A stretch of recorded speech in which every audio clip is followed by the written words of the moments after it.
ওগুলো আমি ওকে পরাতাম না, এই যে যত এরকম পেতো সব প্যান্ট ধরে লোককে দিয়ে দিতাম, কেন ওকে ওই ওই বাচ্চাদের যেগুলো নরম তুলতুলে হয় ওই প্যান্ট পরাতাম।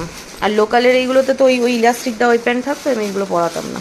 এটা হচ্ছে রিওর দোলনা, এটা ওর মামা দিয়েছিল ওকে। আর এইটা হচ্ছে রিওর ইয়ে ছিল, এই বসে দোল খাওয়ার যে বাউন্সারগুলো হয় সেইটার বডিটা হচ্ছে এইটা। আর এই যে না সরি ভুল বললাম, এইটা ওর দোলনা, দোলনা। এটা কোনটা বলো তো দিদি?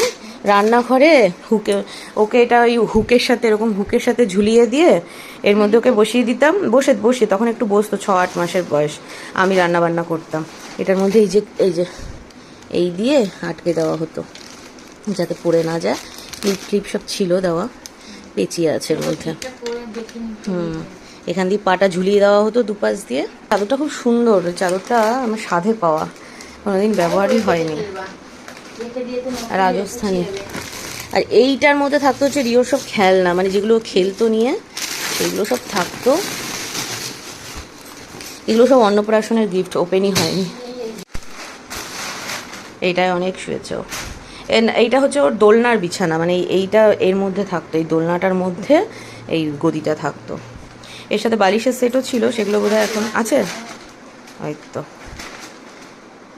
আরেকটা যেটা এই পিঙ্ক কালারের যেটা, সেটা ও বিছানায় থাকতো, ওটা বোধহয় নষ্ট হয়ে গেছে, ফেলে দিয়েছি মশারি সমেত, ওটা মশারি সমেত ছিল। এটা আমাদের বিছানার, এটা রাজস্থান থেকে খেয়ে এনেছিলাম রেজাই সেট, ওইটা। এটা বের করতে হবে না, এটা ঢুকিয়ে দিও আবার।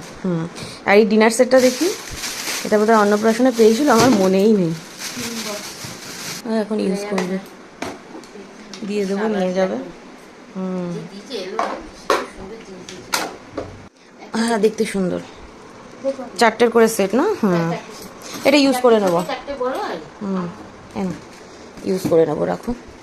এগুলো আর উপরে উঠাতে হবে না, না মানে এখন এটা নিচেই রাখো, এটা আর এই উপরে উঠিও না, তাহলে আবার ইউজ হবে না।